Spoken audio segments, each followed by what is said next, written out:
I'm Sarah Wilson and you're listening to the Roots and All podcast. I'm here to help you get growing. Join me as I explore everything plant related both indoors and out and provide the information you need to create your perfect green environment.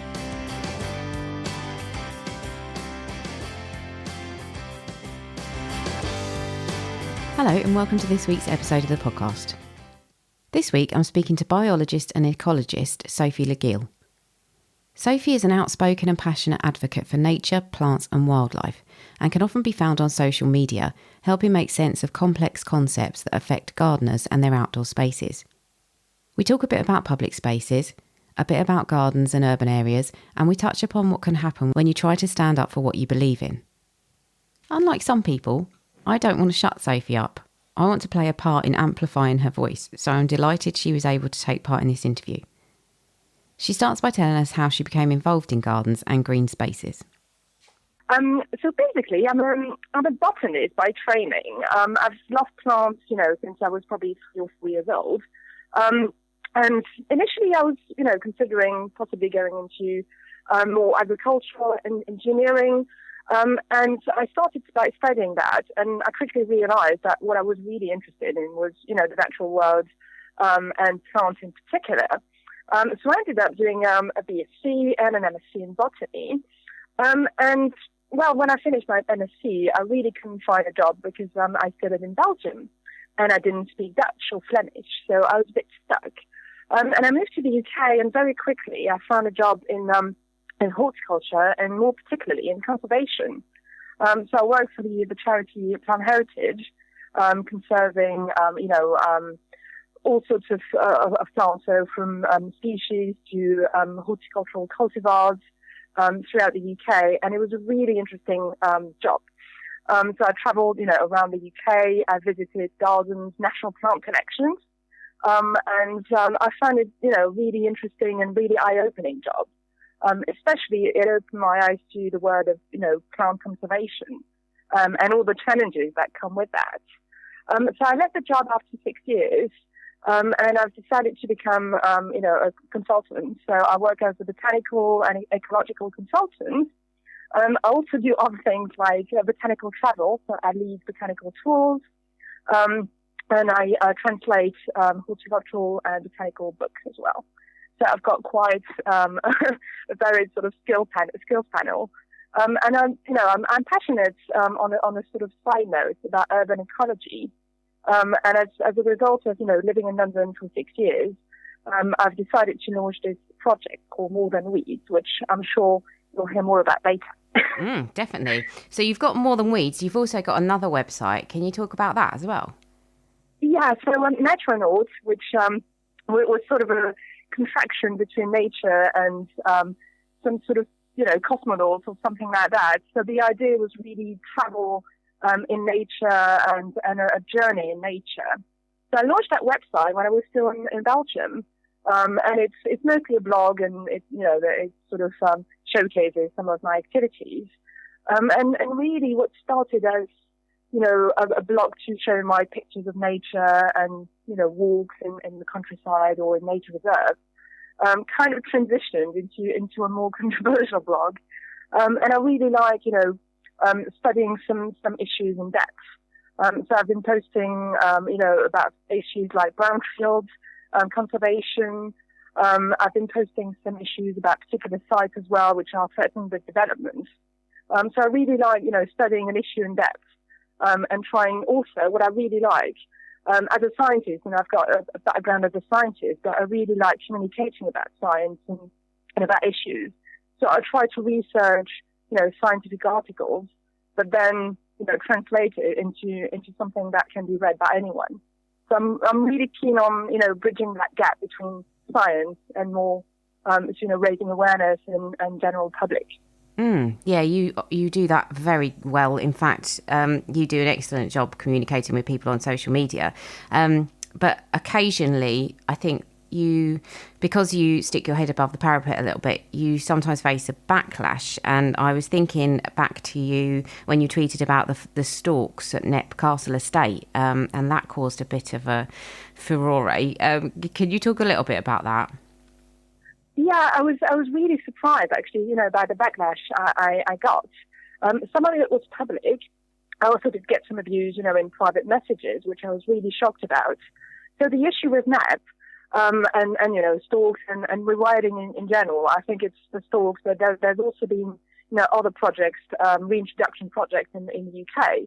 And to me, the reaction I had to the stalk project, I think, rewilding is something really fantastic and positive because it catches people's attention and, the UK is one of the most nature depleted places in the world. So really, bringing back some natural states and some natural habitats would be fantastic. But something like the stalk project, I had arguments against it, or something that were really bothering me about the project. And one of them was about the fact that stalks are predators. So where I come from the northeast of France, and it's one of the regions in Europe where, the stalk concentration is very high. They almost disappeared in the 1970s there, and they were brought back through a reintroduction project. So they started breeding them, creating nests for them on houses and things like that. And now the stalks are actually causing problems because they are so numerous. Stalks, we always say, they feed on amphibians and crayfish and things like that, but actually they'll eat anything. So in Alsace, in my area, they've actually been eating some birds' chick. So they're eating, for example, curlew chicks, which is, it's a protected bird, a threatened bird, and they've been eating those. They can feed on bins. So in Germany, they've had problems with, stalks feeding on bins and destroying bins, for example. So they're really, quite, they're predators. And to me, the idea of bringing them, without, having an idea of what they're going to feed on, whether there is enough food for them, or whether, there might be threatening, frog populations in the southeast, for example. It was just criticism just to criticize. It's really because I've got the concern about whether it's the right thing to do at the right time. Shouldn't we be rewilding more of the UK or focusing more on species which are already there? I think what I'm also concerned about is the whole, vocabulary and how the communication about it. So you've probably seen, newspaper articles and website articles saying it's how wonderful it is for stalks to be nesting and the fact that they're a flagship species. They're big, they're beautiful. They haven't been in the UK. We don't really know when they were nesting, and if they were nesting. There's a concern about that as well. People say there is evidence that they've been nesting, but to me, the evidence is quite scarce. That's a personal opinion. Some people might disagree, obviously, but really the idea about using them as a flagship species, something that draws people to conservation, I don't know if it's the right idea because, the UK has got so many threatened birds, insects, so shouldn't we be focusing on those first before, working on something so big and pretty? And it's a dilemma, that happens in tropical conservation as well. We talk about the panda. It's a typical example of should we be, focusing all our efforts on the panda, but the panda brings money. It's usually, the way things work. But I don't know. It was a personal opinion, but I saw, things like having evidence about what happens in the rest of Europe would be, something that could bring people to reflect about the project. And actually, I got a lot of personal backlash. People saying, go home, which was not expected. No. I mean, we do have a bit of a propensity to favour the novel and the unusual. And obviously, the media is always looking for something that generates interest. And if you've got something that's a bit unusual and glamorous like a stalk, then, like you say, people latch onto it and they use that to sell other, the concept of rewilding or conservation as a whole. What is completely unacceptable is that you faced such an attack from people, especially given your position as, an expert. So, that was very disappointing to see. And we need a lot less of that. We need an actual reasoned debate about the effects of what we're doing in terms of conservation and in our gardens. So on that topic, I noticed also Chris Packham had recently, I think he retweeted something about meadows and wildflowers. And that's something that's come up on the podcast in the past. And I think that's something that you've got an opinion on as well, based on fact. But sometimes we kind of see these pictures bandied about of wildflower verges and meadows. When they are wildflowers, they might just not necessarily be wildflowers that we would normally find in this country that are endemic to it. So what's the problem with kind of glamorising these flower meadows over, promoting, protecting our existing wildflower meadows? Yeah, I mean, the issue with wildflower meadow really, there was a bit of a Twitter storm. For anyone who's on Twitter, there was a real Twitter storm a few months ago, and it started again with a tweet by Chris Packham. Really, whoever posted, whether it's Chris Packham or another naturalist, it's not a personal criticism again, but really, I think we should be having a discussion about those wildflower meadows. They keep sprouting around the UK. Councils are really liking them because it's sort of a quick win, really. People find them really pretty, but as you said, there are many issues with the wildflower meadows. So I started doing a bit of research using scientific articles, and I wrote a blog post on that. And I found that there are numerous issues. So one of them is obviously the fact that many of those seed mixes, which are being sold. So when you look at the seed packet, they're being sold as a wildflower meadow, but actually they're not wild.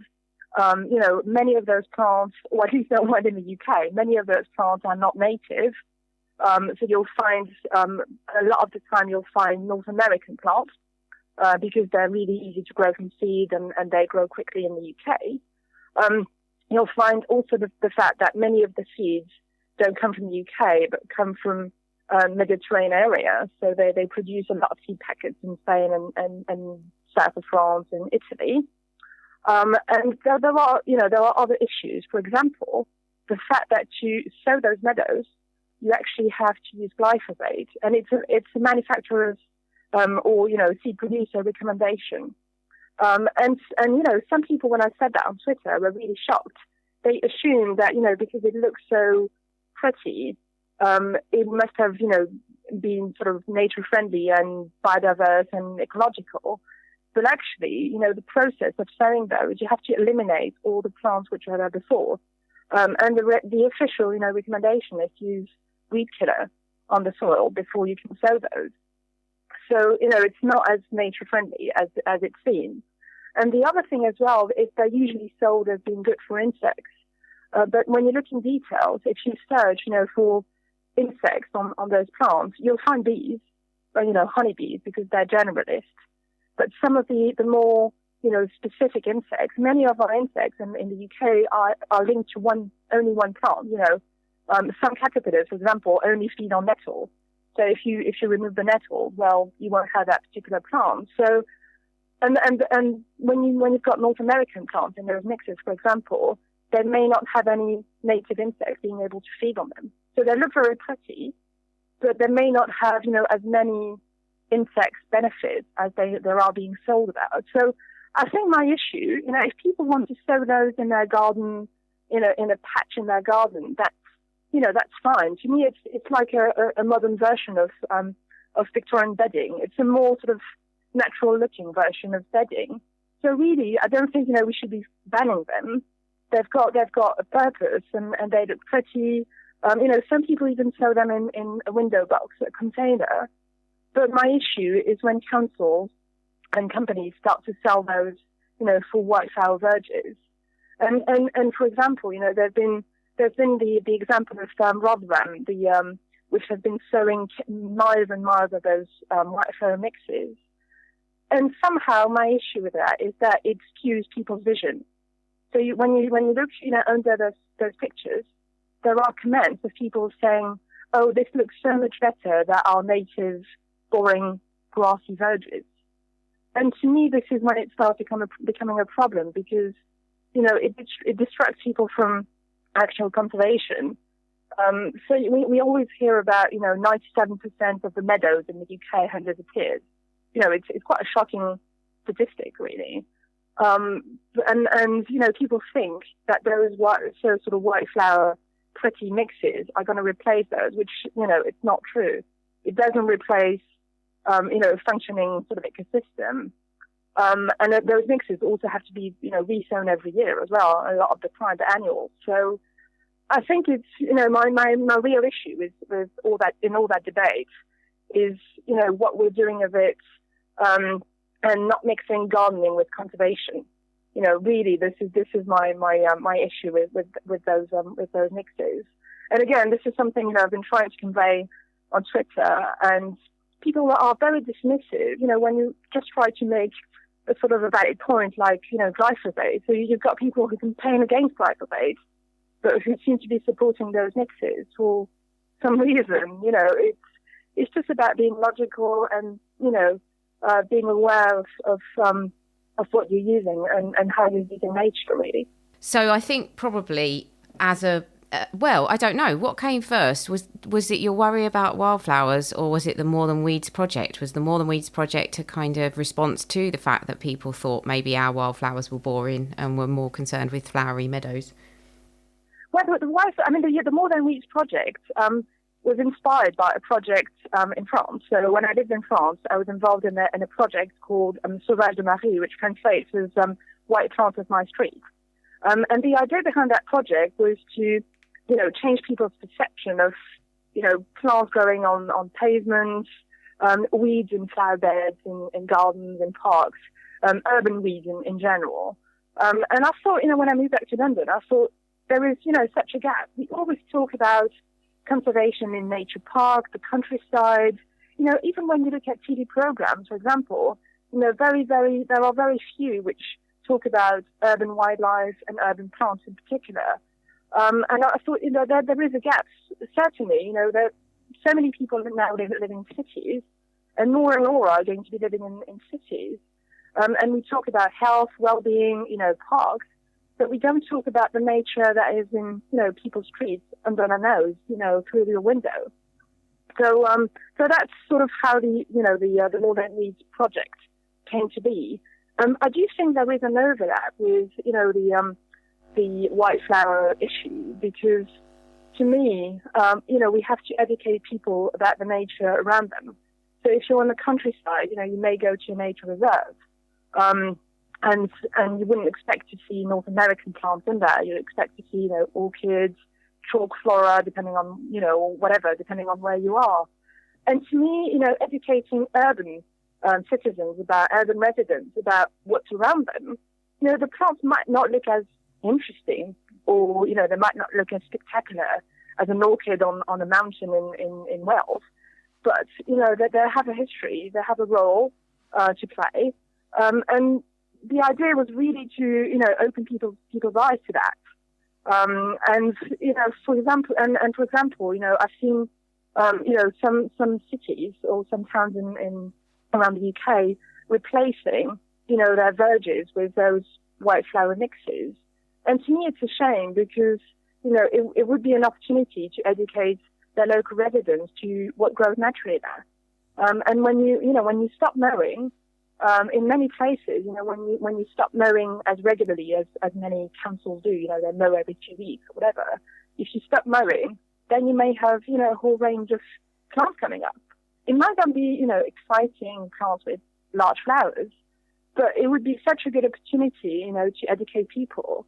And when I started, chalking plant names on pavements to educate people, I had people on the street say to me, "Oh, I had no idea that this plant was called this." And so I think it's just, bringing plants to people's attention. We always talk about plant blindness, the fact that people, don't see plants. And to me, that's really, something that More Than Weeds is about. Yeah, I really like that, because you can take the opportunity to celebrate the things around you and even take a little bit of ownership and be proud of what you're, is kind of in your surroundings. Do you chalk the names using the the botanical name, or do you use the common names or both? I've used a combination. I have to say it depends on how much time you have, how much space there is, because people need to be able to, read the name, and also the substrate. Some pavements are more difficult to chalk on than others. So it depends. But, I've seen places where they've chalked whether the plant is edible or not, for example. So you can chalk a whole range of facts, things like that. One of the issues I've been thinking about, doing trails where you could go around and find out more information about the plant. But the problem is they get, cut or sprayed very, very quickly by the chemicals. So it wouldn't be a very lasting trail, sadly. No, that's true. Yeah, I never thought about that. So it's a bit of an ephemeral thing. And can anyone do it? Can anyone take part? Well, the chalking, in theory, is illegal in the UK. I've managed to ask several councils, so it's a question of if people want to do it. Either you do it, sort of guerrilla style, and you don't care about, what you might be fined or whatever. The risks are very, very low, but the risk is there. So, I can't be seen as saying to people it's fine and okay legally.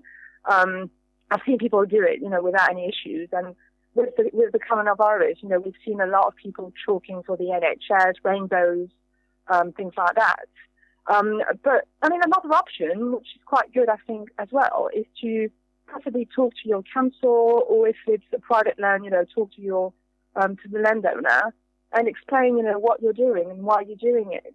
I've had some, quite good response from some councils saying, "Oh, this is like an interesting idea." Basically, it's free education, really. Yeah, so, definitely. So they might be interested in the initiative as well as allowing it. So.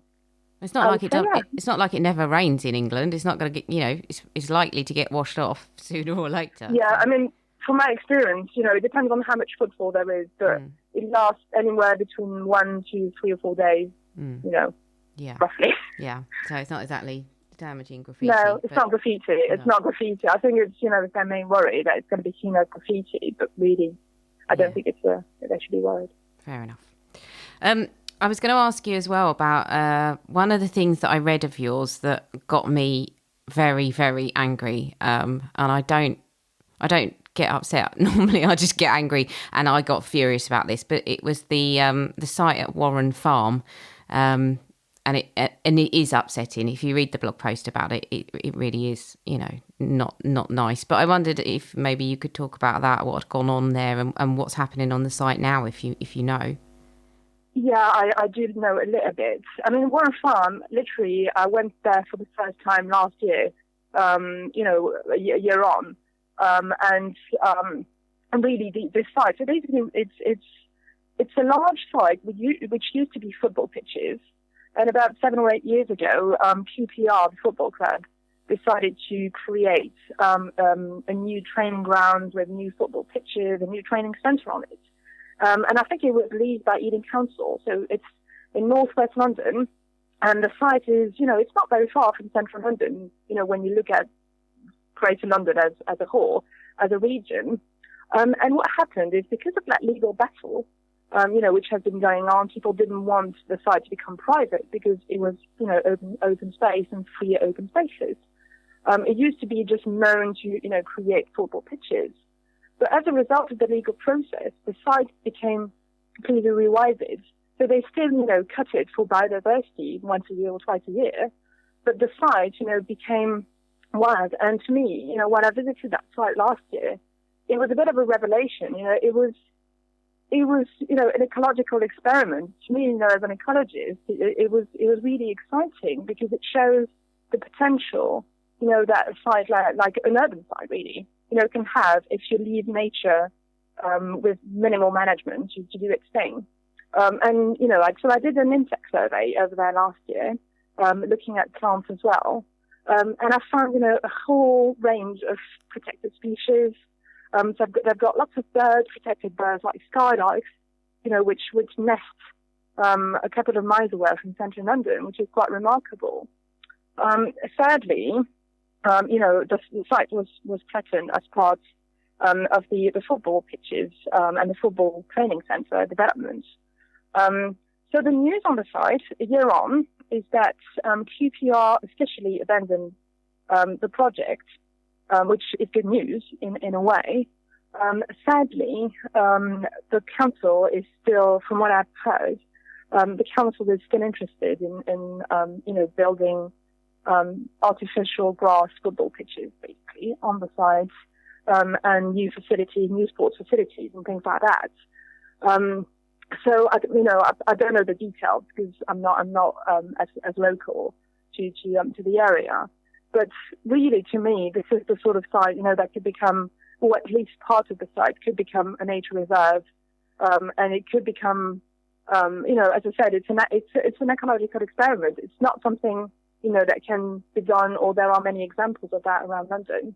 London has been losing many of its habitats, so grasslands, for example, wetlands along the Thames, and there are so many certain plants and insect species. You don't realise it. You kind of think, well, it's London, it's urbanised anyway, there's nothing to save. But it's not true. There are remarkable habitats, remnants of it, scattered around. And I think it's a real shame, that there hasn't been more support and when I wrote that blog post, the response I got was very emotional. I wrote it on the train back from visiting one farm. And I got such a response to it. People were saying this is such an emotional, blog post, and I started crying on the train. It doesn't happen very often, that I start crying when I visit the site. But to me, this is, it represents, everything that could be done right for nature, in London and the UK in general. Mm. Yeah, I think I really would urge people to go and read it. It is. It's a brilliant post. And it also just highlights what a mockery it is to have protected species if it's fine to just go and flatten the land anyway. What is the point?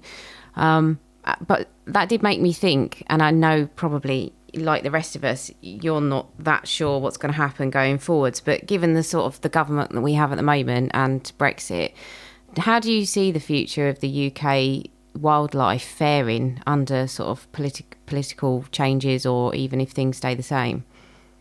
Well, I think, we've got so little, certitude of what's going to happen. Nobody knew in January last year that 2020 would be like this.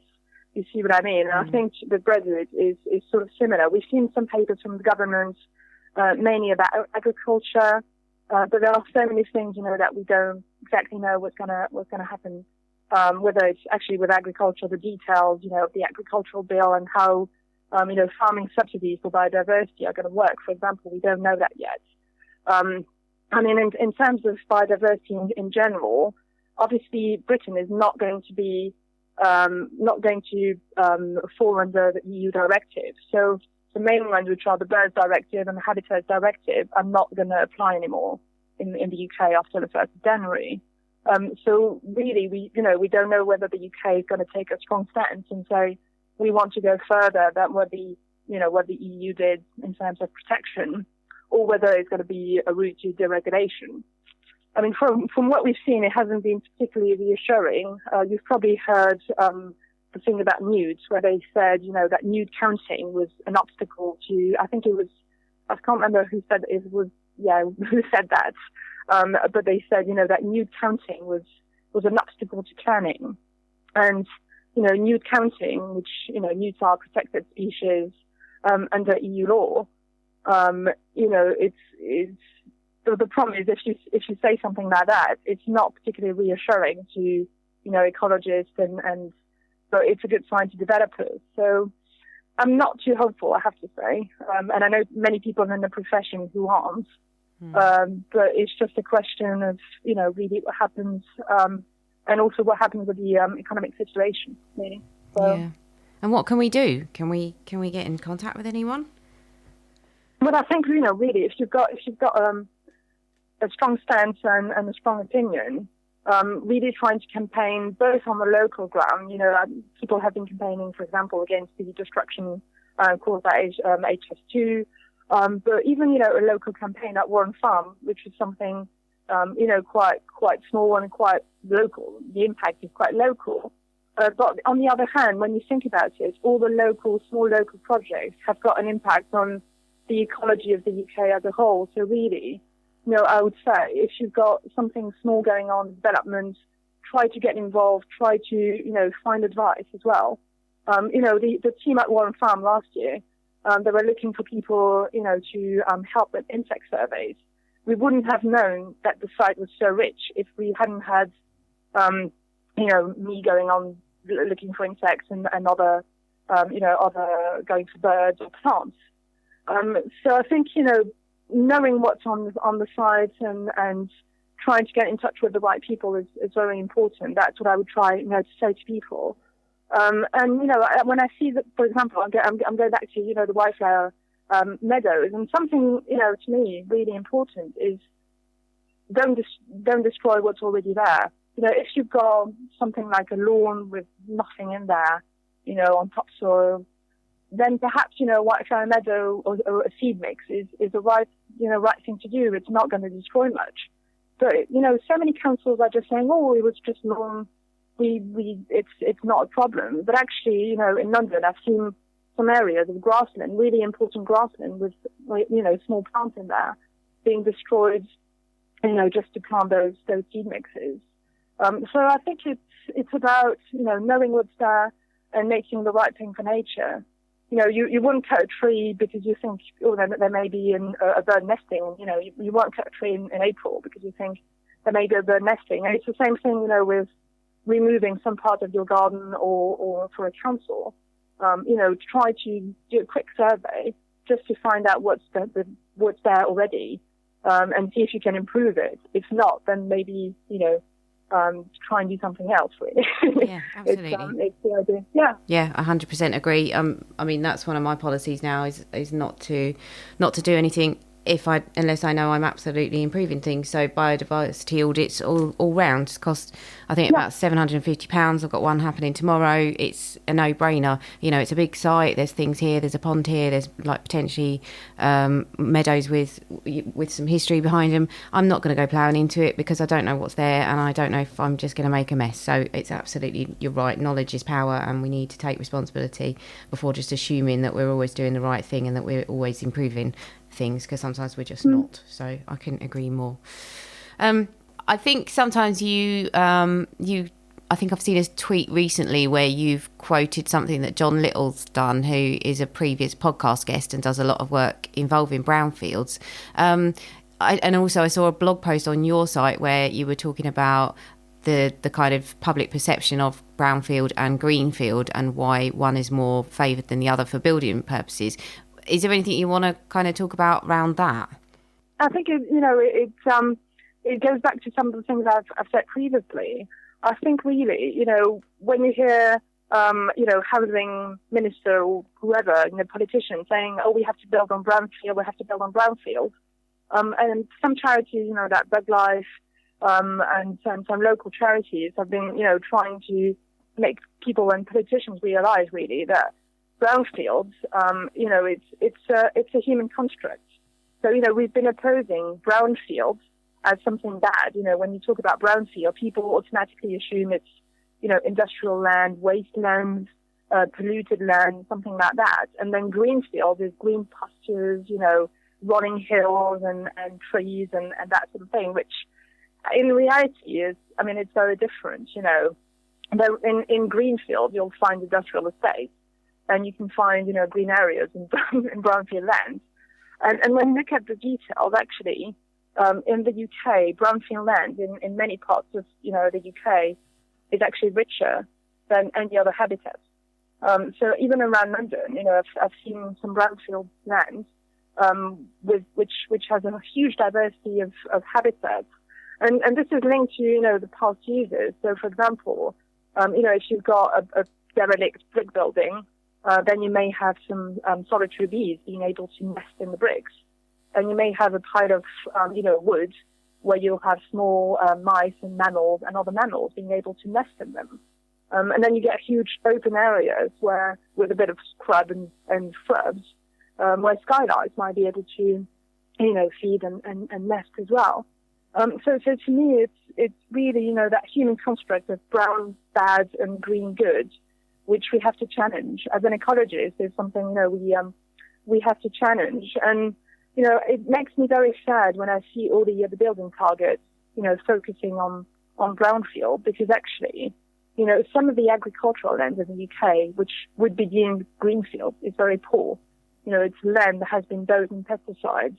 And actually, building those places in the right way, building with biodiversity in mind, using hedges, using, ponds, green roofs, whatever, might actually improve the biodiversity of those places. So I know it's not necessarily a popular opinion. Some people say we shouldn't be building on agricultural land at all. We should be, keeping that land. But when you think about, biodiversity, species and conservation, actually you have to rethink that. And it sounds a bit counterintuitive, but this is, what it is. So, with my blog post, that's, again, what I was trying to make that point using, research. And the fact that, 40% of solitary bees nesting in Brownfield land, for example, it's huge. Again, it just comes back to that idea that we need to stop steamrolling through everything and take a breath and find out what's actually there and find out what we've got. But of course, that's in no one's interest who's earning money. So I don't see that happening anytime soon, because it's always about the money, isn't it? A very big thank you to Sophie for taking part, and thanks to you for listening. A big shout out to my lovely Patreon supporters and to those of you who donate via GoFundMe. You are all marvellous human beings and I appreciate you. I'm going to leave you with Dr. Ian Bedford talking about some extraterrestrial looking creatures. Two things struck me after speaking to Sophie about Ian's segment. The first is that there are tiny organisms going about their business, some of which we know next to bugger all about, and some we don't even know exist yet. And the second was that the planet doesn't need us silly humans on it. We're a significant but not indisposable inconvenience, and life will continue long after we're gone, just not necessarily as we know it. We only have to look around our gardens to realise that there's a vast and diverse array of creatures that live alongside us, and that their basic requirements for survival are usually very similar to ours. However, during recent years, organisms have been discovered that were very different, because they were surviving in environments that would be lethal for all other known life forms on Earth.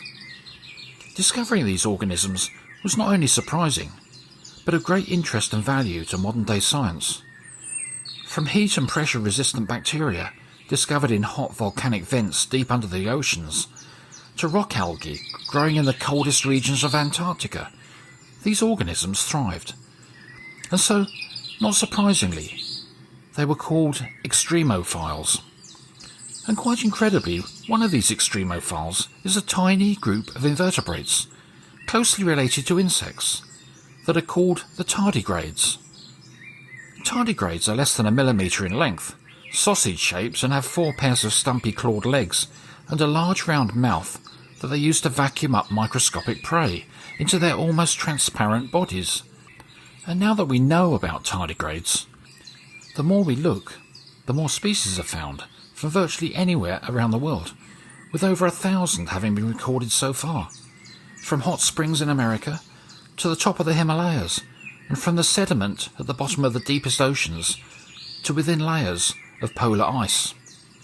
And also in ponds, meadows, and even in our gardens here in Britain, where they can be found living within moss and algae. But what makes tardigrades an extremophile is their ability to survive extreme conditions by using a biological process that hasn't been seen before in any other organism. They're able to change the water in their bodies into a sugar that preserves them during periods of extreme cold and drought. And the effectiveness of this process was demonstrated by tardigrades that were found to have survived for over 100 years amongst museum material. And more recently by tardigrades that survived a 12-day experiment within the cold vacuum of outer space. In fact, continued research into the lives of these tiny creatures has discovered that some species can withstand temperatures down to minus 272 Celsius and up to 150 degrees Celsius, while others survived atmospheric pressures 6 times greater than those found in the deepest oceanic trenches, and others were unaffected by radiation levels hundreds of times higher than the lethal dose for humans. And so, consequently, it's been suggested that tardigrades are likely to live through a complete global mass extinction event, and would therefore supersede the cockroach's reputation as the ultimate survivor by a very wide margin.